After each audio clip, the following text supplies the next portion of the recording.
Hi, I'm Pip Waller. This is Being Human, and this is a little video about stopping smoking, commonly called giving up smoking, but I think it's a better mental thing to call it stopping smoking, because giving up buys into that idea that actually it's really this great thing that you're going to be really missing out on if you don't do it. One of my few pleasures in life, etc., etc. And all of that's none of that's really true. And it's all the we get caught up with our minds as human beings, like with ideas. We get very fixed on beliefs and ideas in our minds that can actually make life very difficult for ourselves. So in actual fact, it's easy to stop smoking when you get you get your mind in gear and you line up your energy in the right way to doing it. So obviously this is a great time to stop smoking because we're all worried about this big serious potential threat to our lungs that is sweeping the planet. So it's a great time to stop smoking because you want to care about your lungs and you don't want to die if you can possibly avoid it. But it's also a potentially harder time to stop because you're stressed and worried and afraid, and we've got, as smokers, when we're smokers, we've got this feeling that smoking helps us with stress, right? That's definitely true. And also, it's definitely true that with the stopping the addiction, there's an initial period where things can get a bit tight and that can feel like too stressful. So in a stressful time, it's really difficult to stop, or it feels like it's going to be harder to stop.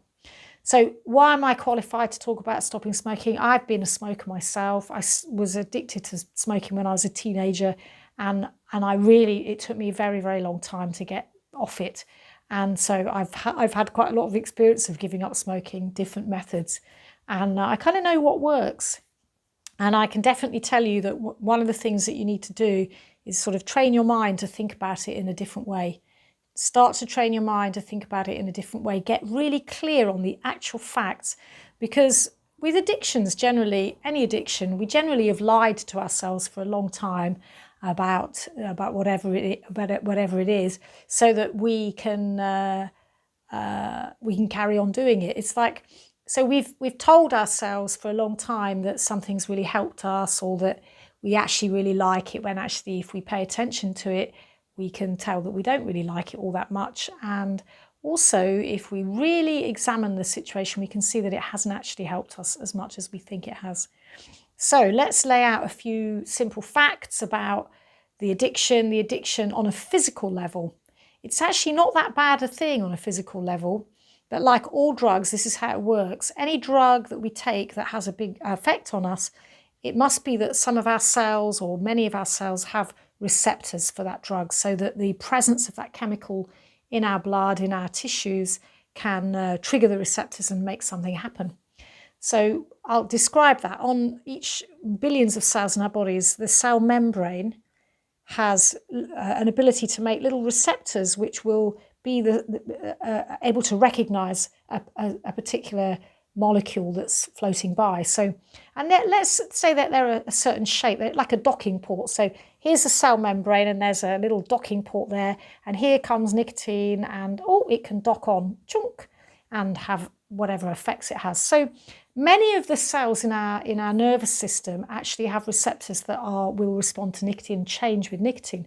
Now what that means is that when there's a high amount of nicotine, or this goes with other drugs too, the cells tend to make more receptors for it. So suddenly the whole of the cell, all the cells everywhere, will be going, oh, nicotine, great, make receptors. This is the reason why when we stop the taking in that chemical, that drug, we feel the withdrawal, we get the withdrawal, because you can think all your cells are going, where's the nicotine, where's the nicotine, where's the nicotine?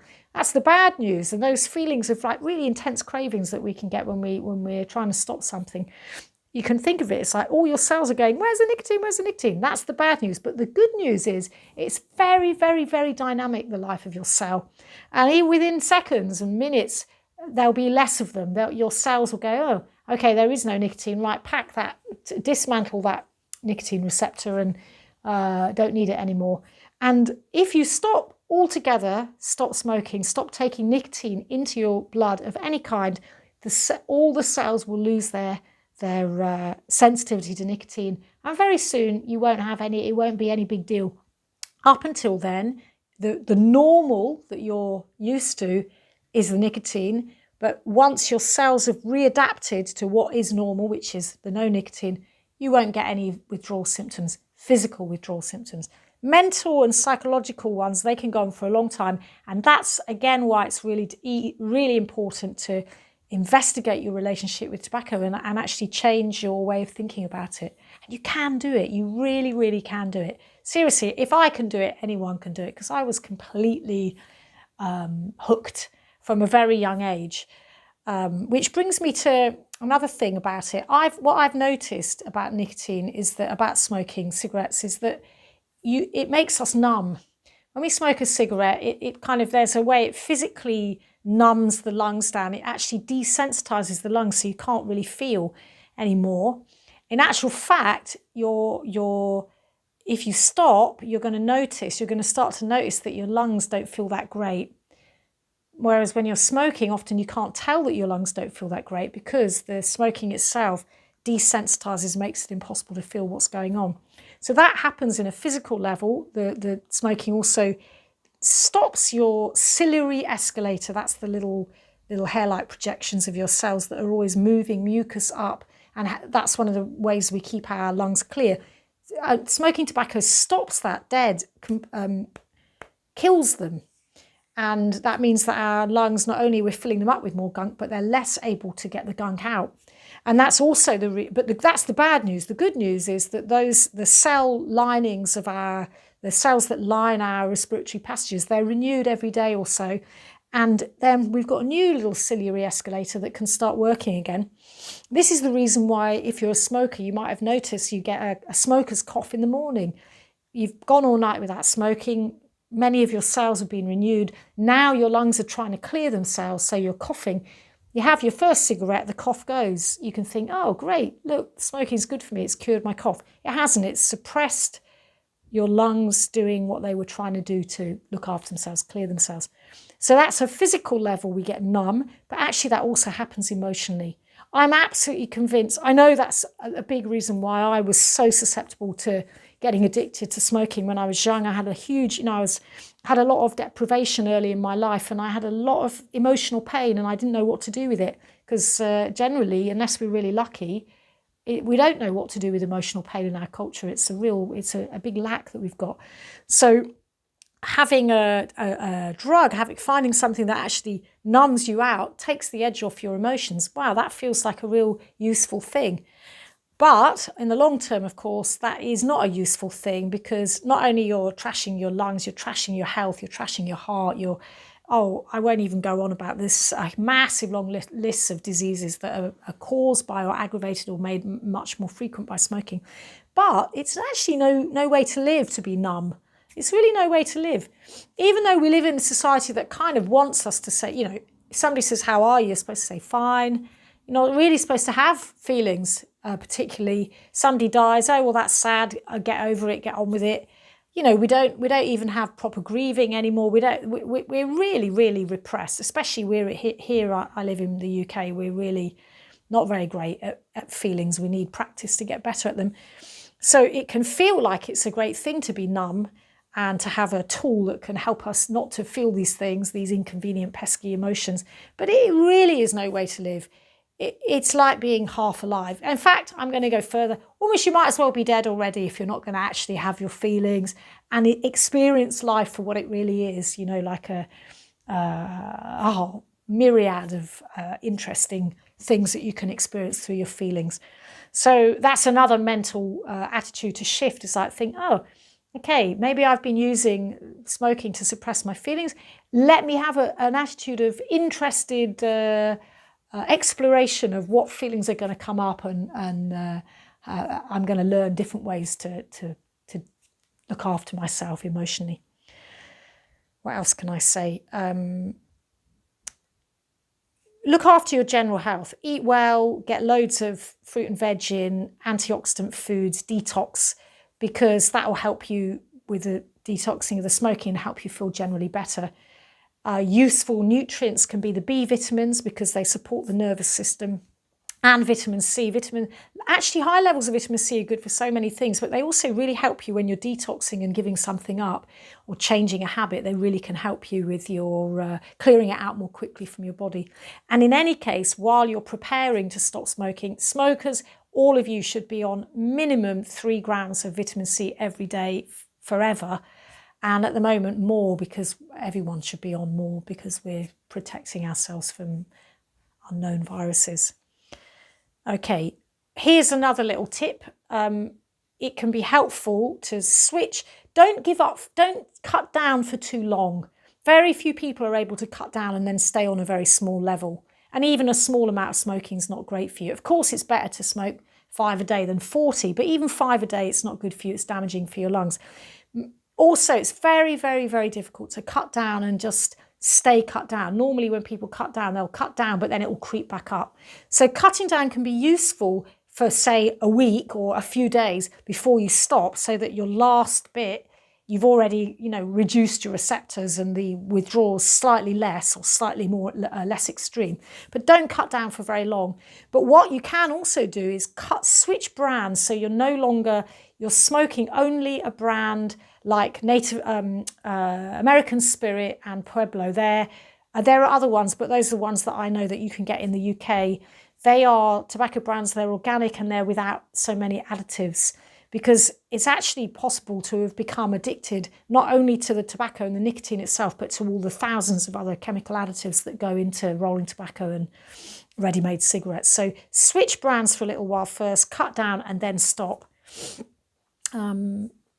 That's made me think of the American Spirit and Pueblos. Reminded me to remind you, or to tell you if you don't know already, that tobacco is actually one of the most sacred plants in the whole world.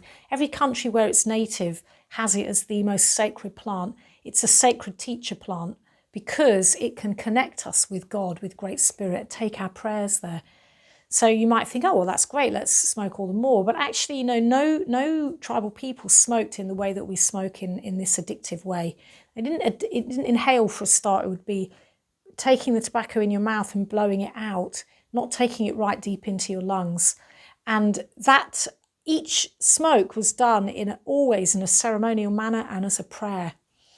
The other way that tobacco is used as a sacred plant is as offerings. So it can be used as offerings to plant spirits, offerings to the fire, just an offering of gratitude and thanks to the divine.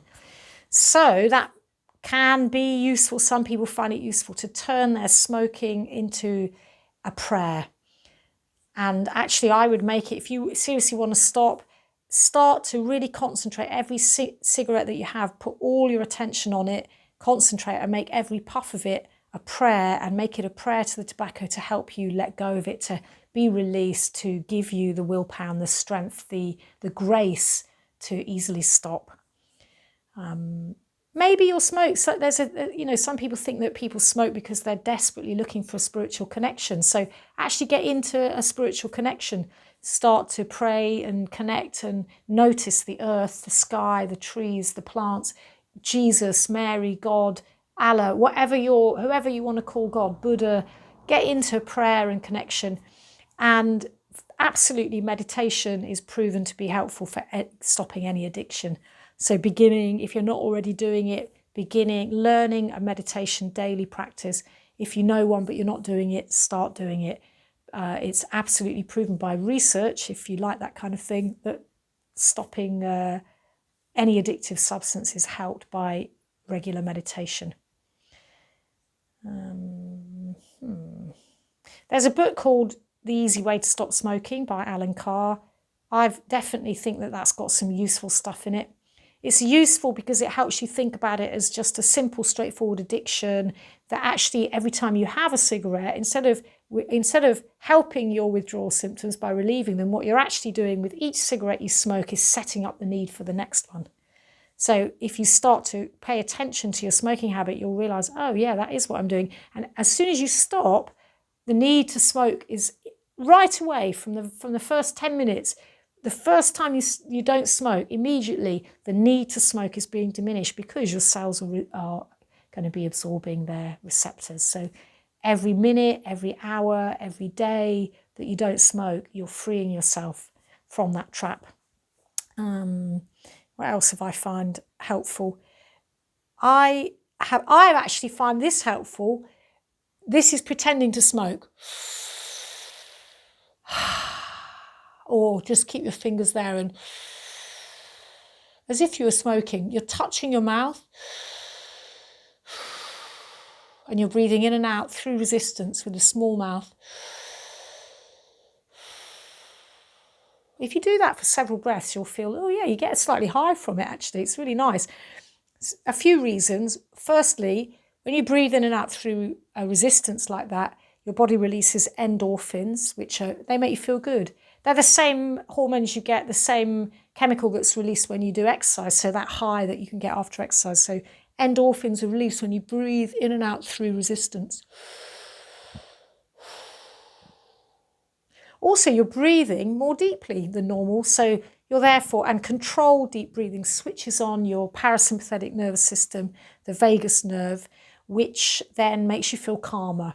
So that takes that stress off of, I mean, it's possible, like people when they're smokers, when you're stressed, you want to have a cigarette, it calms you down. But actually, just doing the deep breathing, just doing the breathing would calm you down.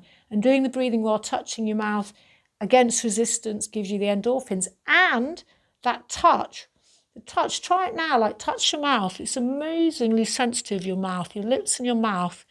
They've got more nerve endings than anywhere else in your body, like more of a concentration. And if you think the first several months of our lives, it's all about your mouth. It's all about the mouth. And maybe that's one of the reasons lots of us get hooked into smoking in the first place. We're all actually being brought up, aren't we, to dummies and pacifiers in the mouth. Every time you're upset and you feel bad, something goes in your mouth for you to suck. It's like, actually, does that set us up to want something in our mouths, like to be addicted to food, to maybe to drinking, maybe to smoking? I think it does. So actually, I think touching your mouth and breathing in and out through your mouth like that, wow, that can really take the edge off a nicotine craving. It really is a case of getting through every craving until you don't have them anymore, because within 3-4 days, the cravings are way, way less frequent. Within a couple of weeks, actually, they'll hardly be there at all. It's really that short. It's really not a difficult one in terms of dealing with the physical cravings. Most of it's what our mind has told us about them and how tied up with that we get. So you want these little tricks to get through those cravings. Another thing to remember, when you have a craving, they don't last very long. Even if you do nothing at all, the craving will be gone really quite soon. Within minutes, that craving's gone. So all you've got to do is wait through every craving and they become less and less frequent. Then you won't be hooked anymore. Really easy. But if you need something to do, try that one. And if it makes you feel silly, great, laugh at yourself, because that's quite a good, laughing's quite a good thing anyway. Another little thing you can do, actually talk to your local friendly herbalist and get yourself some herbs to take, some nerve tonics, because that's really helpful. There's quite a few herbs that actually can really help specifically with breaking addictions.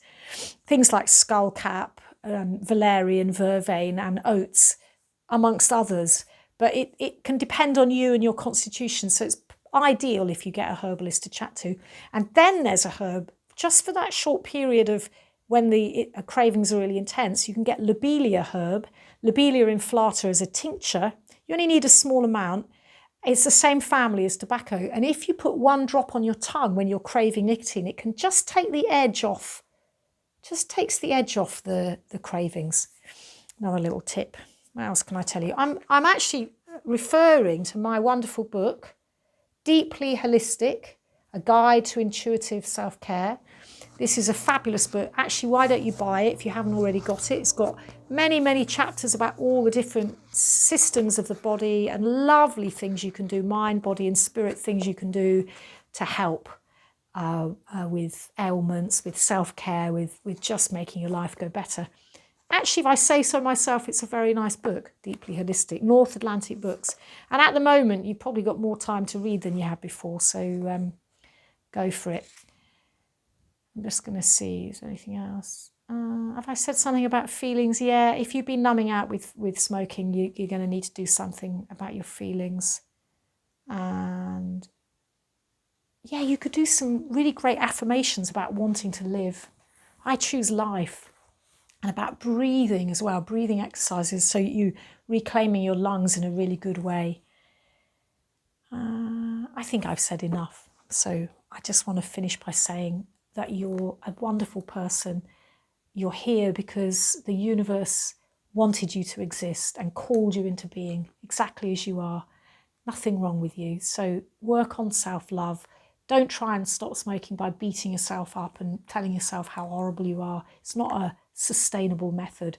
It's much better to think about really loving yourself, really develop feelings of love and compassion for yourself. And then you might think, if I really loved myself, would I actually do this thing, this smoking thing? Probably not.